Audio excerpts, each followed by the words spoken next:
Hello everyone, welcome to our new webinar. I'm Joyce and I'm going to present together with Peter here the webinar of today. If you have any questions, just put it in the chat or in the question tab and I will help you further. I hope that everyone can hear me well. If not, also put it in the chat. And for the rest, I let it to Peter. Thanks for the intro, Joyce. So welcome everybody. Thanks for joining us for this last edition of the summer webinars. But don't worry, there will be new webinars in the next coming months and weeks. So very happy to have you here. Hopefully you chose for us and not for the Safety Council that's going on now. And I can assure you our PowerPoint deck will be better than the Safety Council. So we will be guiding you through a fun webinar about sales tools that are trending today. And when I talk about we, I talk about my lovely colleague Joyce, who will be monitoring the chat and all of your questions. And I will be the one trying to inspire you about trending tools in sales. I talked about our summer series. If you haven't been able to join us, we already had 5 editions in September, August, and July, where we talked about 7 trending tools for HR, finance, marketing, customer service, and today about sales. So keeping the best for last, let's say. And we had a webinar about 1,001 chatbot platforms, which one to choose. If you missed them, we will send you the PowerPoint and you can click on the webinar links and you can actually review those webinars.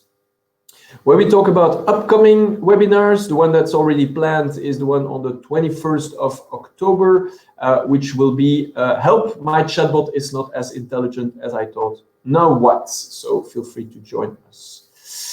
For the people amongst you who don't know RingRing, in a nutshell, RingRing is specialized in automating customer interactions by making use of SMS, voice, and chat and voice bots. So wherever in your company there is an area where there's a lot of interactions by employees or with customers, with a lot of repetitive tasks where nobody gets a lot of satisfaction out of, feel free to give us a ring and we'll try to figure out how we can automate that area.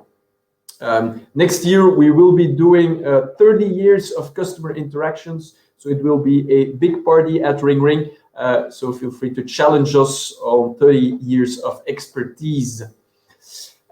Before we start off, some safety rules. We are in COVID period, unfortunately. So first of all, I hope everybody washed his or her hands before the webinar. Very important. Secondly, if you sneeze away from the webinar, to make sure that neither Joyce or I are contaminated. And if you're a heavy chat user, keep a safe distance on the chat so Joyce and your fellow participants aren't contaminated. Now, all jokes aside, this is a kind of digital speed date in which you're in, which means that we're not going to go into detail on all of the tools that we're going to present to you today, but we want to inspire you about different tools. And if you have questions or you have stuff that you want to go more into detail, you can ask it on the chat. There are several experts on the chat who can help you. Or afterwards, we can put you in contact with the correct or the right person to inspire you even more on all of your questions. If you have questions during the webinar, there are 2 possibilities. On the left right-hand side, for you guys, you have the section where is the chat, where you can fire off a question. And on the other hand, you have our poll as well, where you can actually flag the tools on which you want more information, and we send it to you afterwards.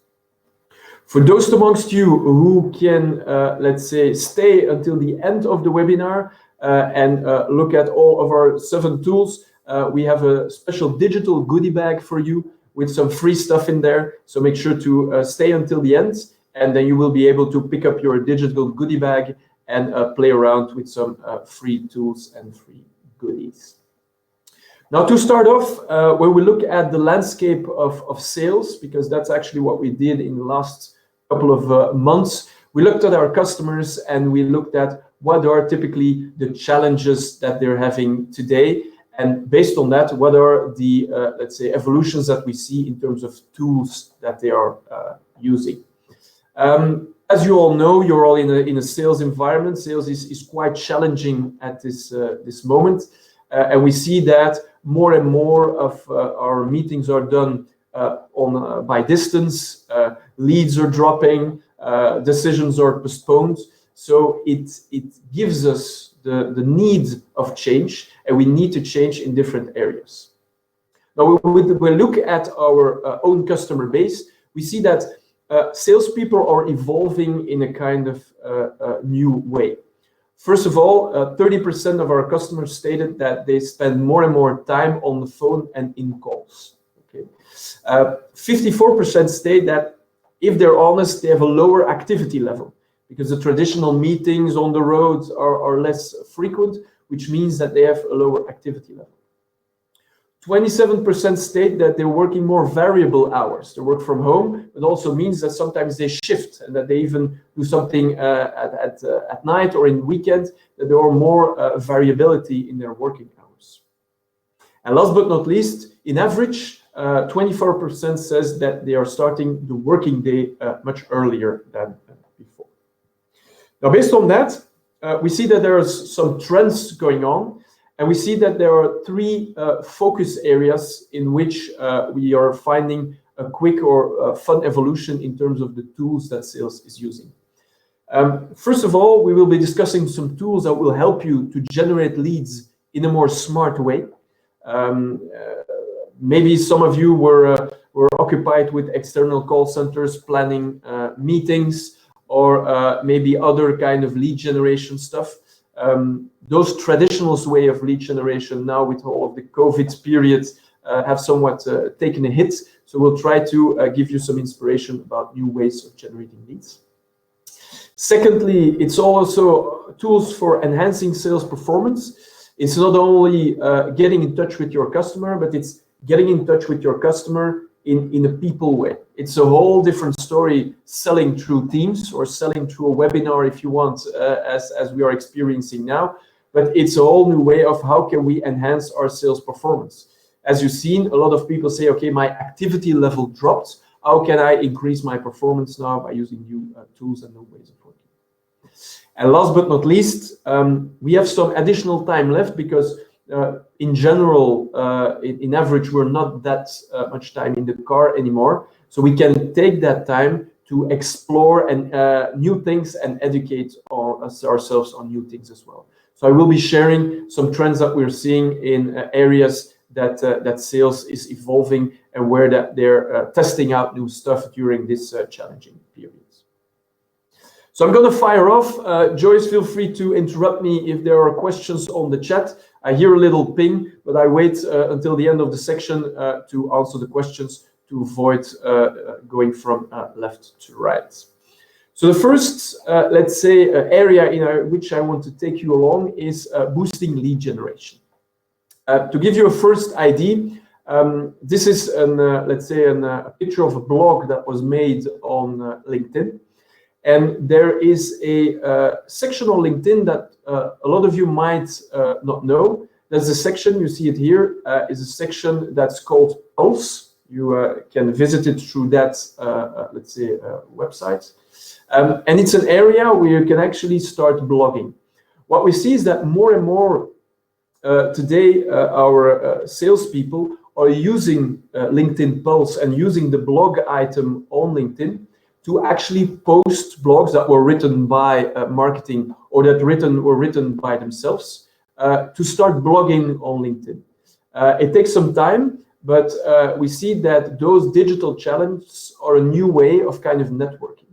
The big mistake that's made a lot is that we get an article for marketing or we get a fun article, we go to our feed and we publish it in our feed amongst 1,000 other things. Google actually gives more points and more visibility to people that start blogging with a fun picture, a good title that attracts audiences. So if you post it there, you get lots more visibility, and you can start by setting comments there, likes, and all those things. The way we see that salespeople are using this is that people that are liking those posts are potential leads, which they can, if they're in the first connection, send a message, or which whom they can actually send a connection request when it's second or even third, let's say, connections. Look at it a way of generating leads in a simple way through LinkedIn, and gathering a lot of likes is gathering a lot of leads. So that's the first one. LinkedIn Pulse, you have the link here. We will send it to you afterwards. Secondly, a very interesting trend that we see as well is online networking events. This is an example on the 6th of October. It's organized by, I think it was a combination of Voca and the Conversation Starter. It's a way of doing networking. So what you actually do is you go to the event and you do one-to-one video calls with the, let's say, the participants of the event. More and more organizations are organizing this, and we see that our own customers actually also organize these kind of networking events themselves for their customers. So it's an interesting way of bringing your customer base together and doing it in a fun and, let's say, more innovative environment. If I can give one piece of advice, do it quickly, because a lot of people also just want to see, okay, how does it work? I've never done this, so it's not only the subject that interests me, but the concept as a whole is something new. So I want to see how I can actually participate to it and how does it actually work. So for people who are taking this today, they will see a drastic increase in participants just because there is a kind of fear of missing out and a kind of let's say a curiosity factor that plays today. So online networking events, a very interesting tool as well to be using in your prospection or lead generation. And then the third one, it's more, let's say, next generation, is a duck soup. This lovely duck can help you generate leads on LinkedIn. It's actually a tool that you can plug on LinkedIn. You can set up a list of potential prospects. And what that duck or that tool would actually do is visit the profiles of your prospects. And you see that for the hundreds, let's say, profiles that have been visited, that you might get between 5 or 10% of connection requests of people that come and look to your profile. Because face it, if you see the profile of somebody that viewed your profile, you're going to click on it and you're going to see who is it. So if your salespeople have an interesting LinkedIn profile, people would tend to connect, and it starts a conversation. It starts an additional contact as well. So feel free to check it out. There's a free version that's limited in volume. There's also a paying version where you can have additional features of exporting data, of let's say contacting people through direct messages, and so on. So this was the first part, Joyce. If there are any questions, fire them off. Yes. So Eric asked, is this legal to automate lead inflow with those kind of tools?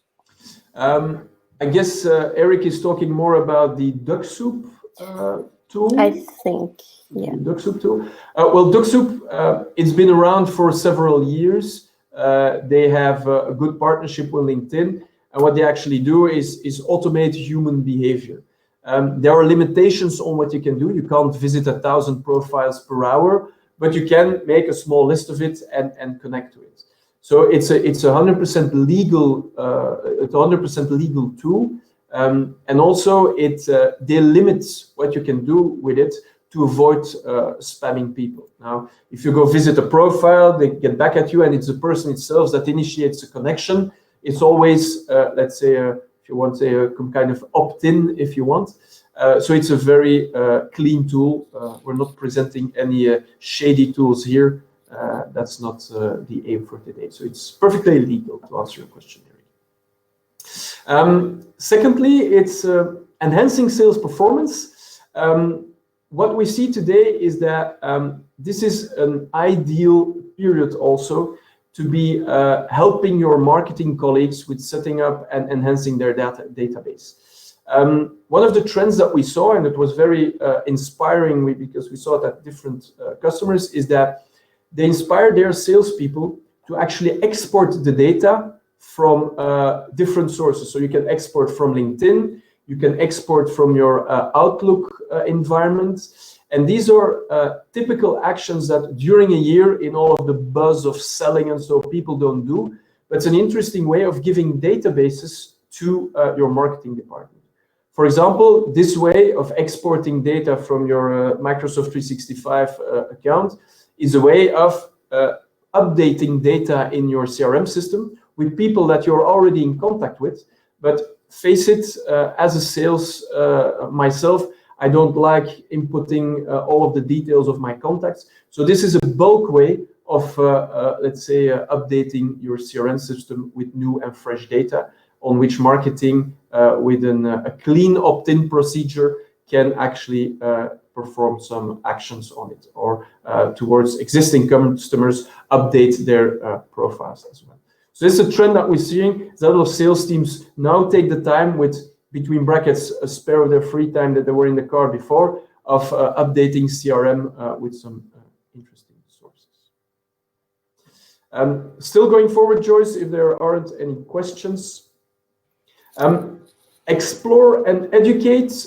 This is a section where we see some trending tools of, let's say, more innovative tools, things in the past that we say it's not common, but tools that sales teams are starting to experiment with. First one, because sales is more and more on the phone, they also flipped the medal around and they say, okay, how could we automate our voice communications as well? And we see three typical things that are happening. A lot of sales teams are experimenting with voicemail drops.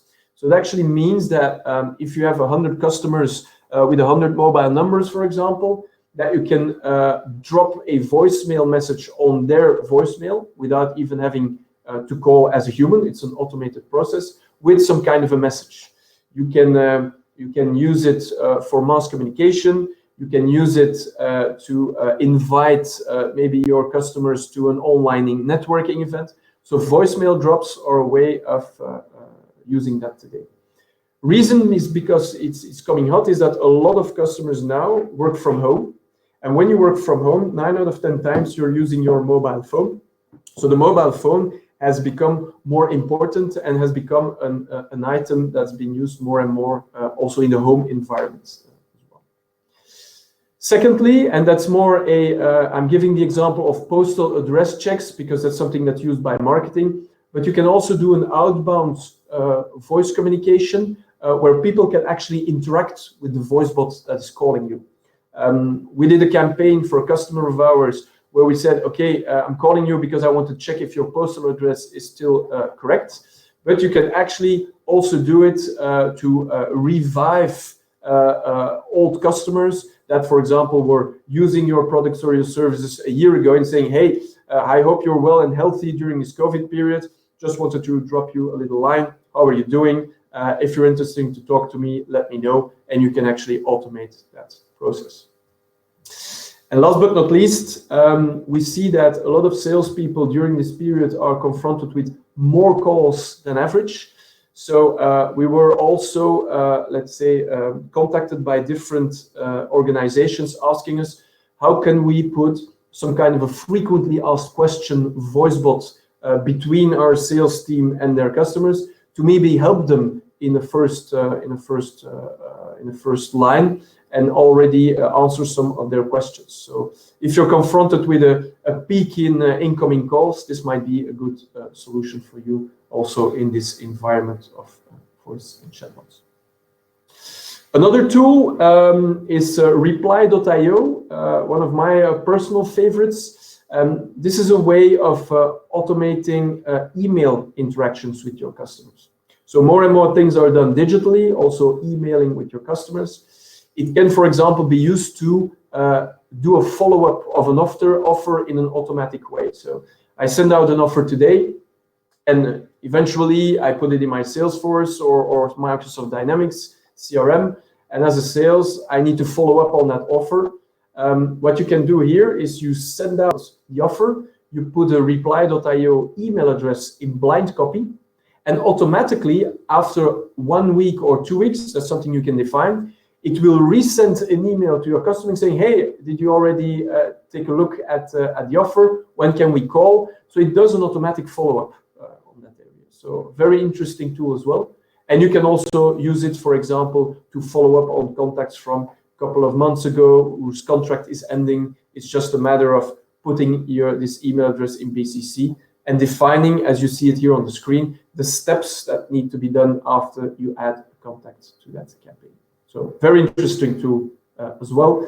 If you want other of those growth hacking tools, there's a cool blog from Growforce where you get free courses and free additional tools. I'm not going to go through the whole lot because they have a lot of growth hacking tools there, but these essentials might be a good inspiring source for you as well. And last but not least, in terms of new technologies, we see that a lot of people are experimenting with small e-commerce websites as well. Shopify is a good example of that. It's been going through the roof, trying to sell their products digitally online. It's a very simple way of putting a web shop together. So. And I also forget one as well, and this is for the more, let's say, evolved, is not the correct word, but the more tech-savvy salespeople amongst you. I don't know if you noticed on LinkedIn, but more and more salespeople are more making small videos. So what you see here is a pocket rig for a smartphone where you can actually make a small video vlog. You can buy it for 71 euros at Bax Music. But it's more and more common that salespeople keep some kind of a journal or a diary, and they talk about their week, about the customer that they helped. So I'm a big fan of video myself. So it's something that's more and more common, that salespeople have their own blog, but in a video kind of environment. So it's called a vlog. So very trending as well today.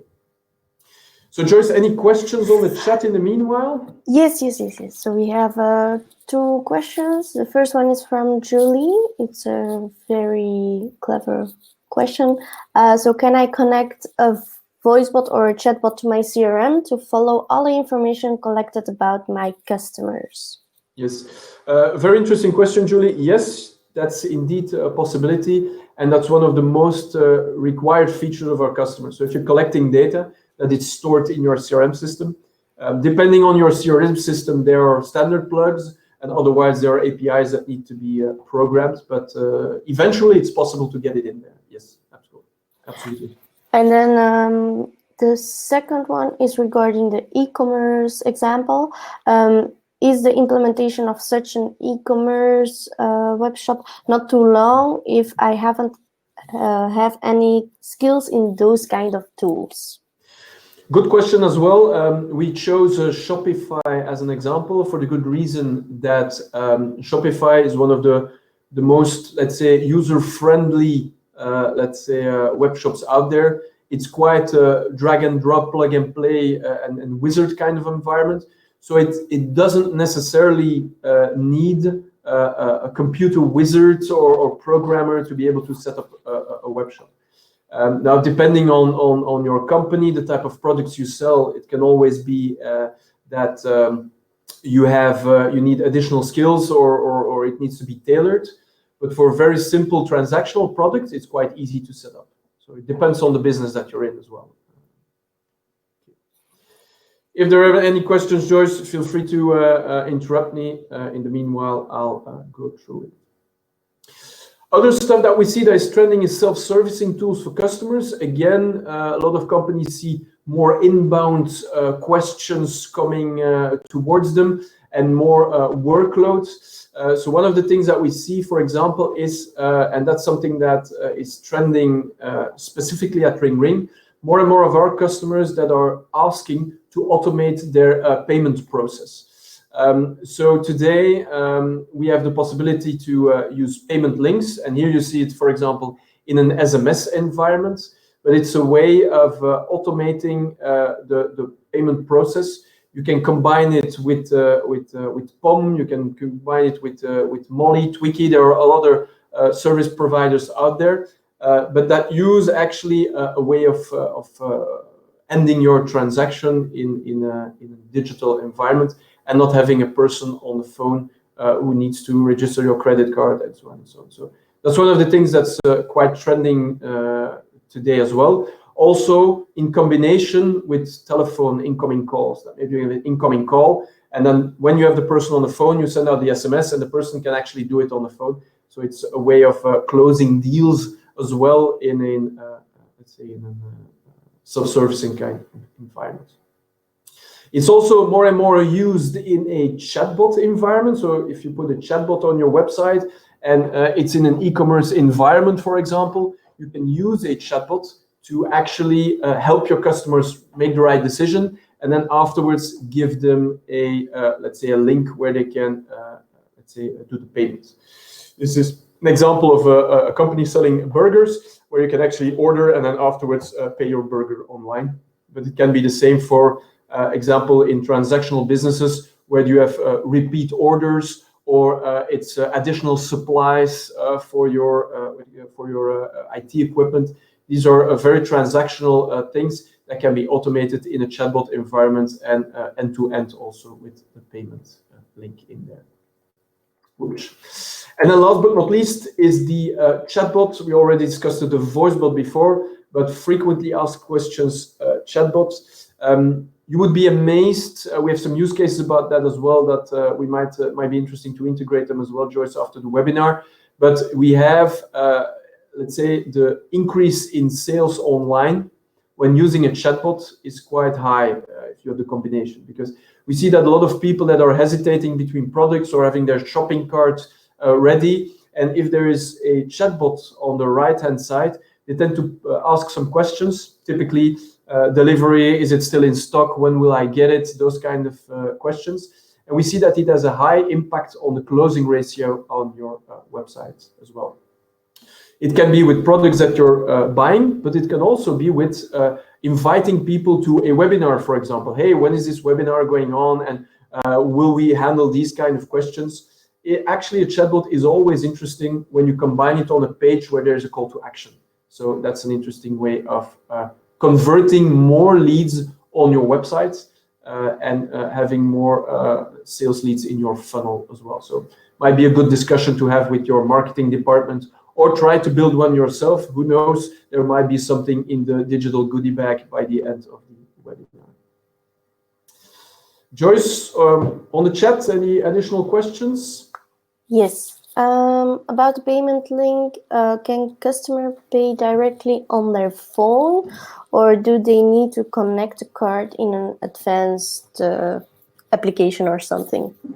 Yep, it's a clickable link. So you click on the link and then you go to a payment gateway. So there's no need to have an app or whatever.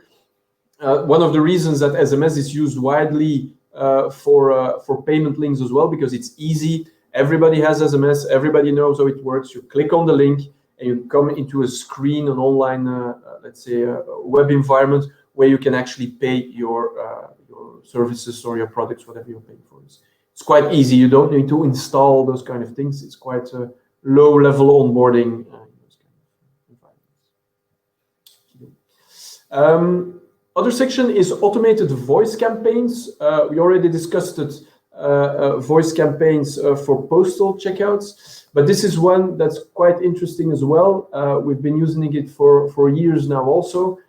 Typically, if you're in the software industry, and you have an old bunch of old users that aren't using your platform anymore, to do an automated voice message saying, hey, this is company XY calling, we have an interesting promotion for you, or you can revive them on saying, hey, we did an upgrade of our platform and you're one of the lucky ones that can have a 30-day free trial, and we'd love your input on that.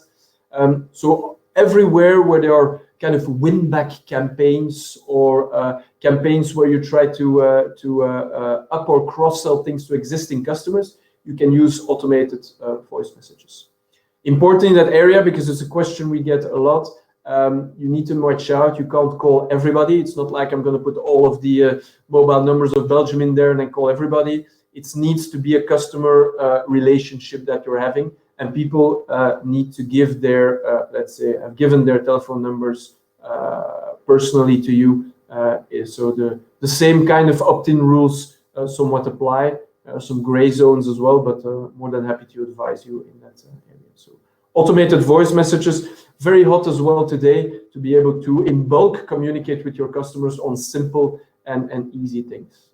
Also, if you have your finance managers as your best friends, they can also use it for payment reminders, for example, widely used also for payment reminders.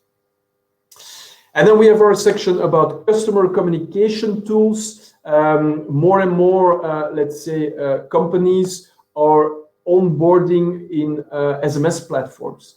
And you might say, wow, we've been discussing some innovative tools here, and now you're going to talk about the old SMS dinosaur, if you want. Well, I can assure you, and I'm pretty sure that everybody already had an SMS on his or her phone. SMS is by far, and it's 98% of all SMSs are read by the person who's receiving it. And look at yourself, if you have 10 WhatsApp messages, 15 emails, and 1 SMS, the SMS is always the one that you're going to open, because it always has to do with critical information with it. So using SMS as a way of communicating with your customers is a more widely used tool, because it's a channel that's underused by a lot of companies, which means that your visibility is much higher towards your users as well. So giving your salespeople an ability to communicate with their customers, sending out in bulk 100 SMSs and receiving some feedback on that is a fun way of giving the tool of communicating and giving them a way of one push of the button communicating with different people. Always better than the cold call, they would say. So it's an interesting one as well. And then last but not least, IVR applications. We're ending off with the technologies that have been out there quite often, and the technologies that you all know, but that are still widely underused. For example, repeat orders. If you're in a business where people need to do repeat orders or activate simple options or those kind of things, more and more companies are using the IVR level to actually give customers the ability to do stuff themselves. It's like adding additional option on your mobile subscription, or when you're having an energy contract, for example, with one of your customers, and they're calling because they want to upgrade, or they want to let's say, know what the amount of electricity is that they consumed. Simple things that can actually be handled in an IVR environment.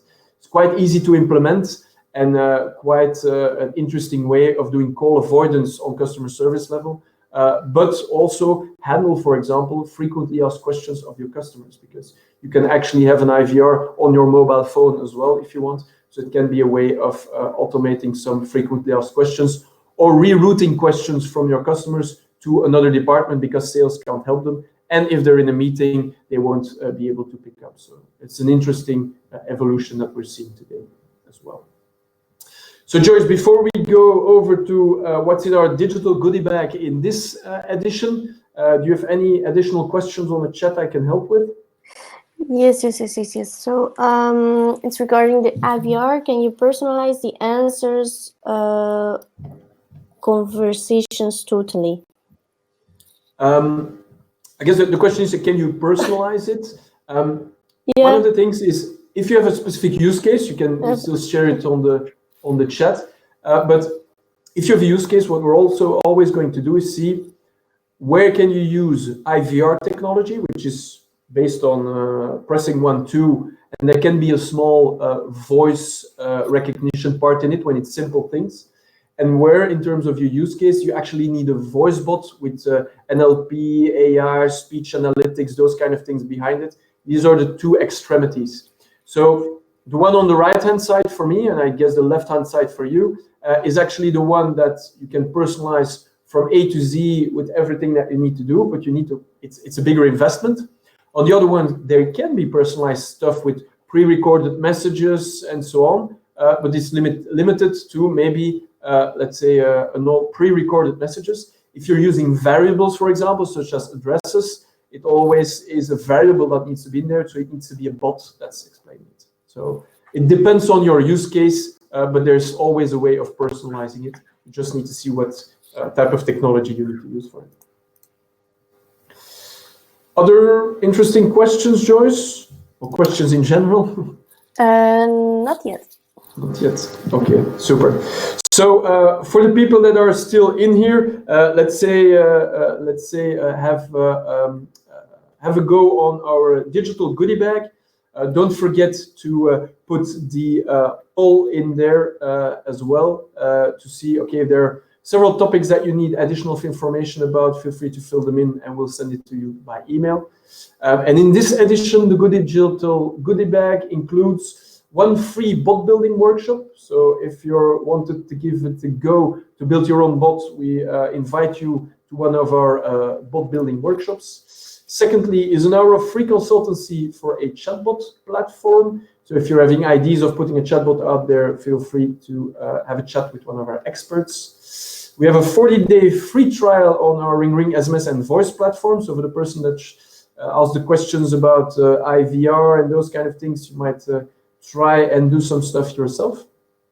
And last but not least, every quarter we have our Innovation at the Bar event. Unfortunately, it hasn't been used, let's say, or organized in the last couple of months for the obvious reasons. But if we launch a new edition, which will be Innovation in Music this time, a very fun event, where we will be having a Tomorrowland DJ explaining why he is not DJing with a USB stick and the rest is. You have priority booking, and it's a very valuable one because the last edition was sold out in 48 hours. So we sold 125 entry tickets. So you have priority booking in the next, let's say, edition. This was it from my side. And other questions, I will be more than glad to answer them. So Joyce, if there are other questions, fire them off. Not yet.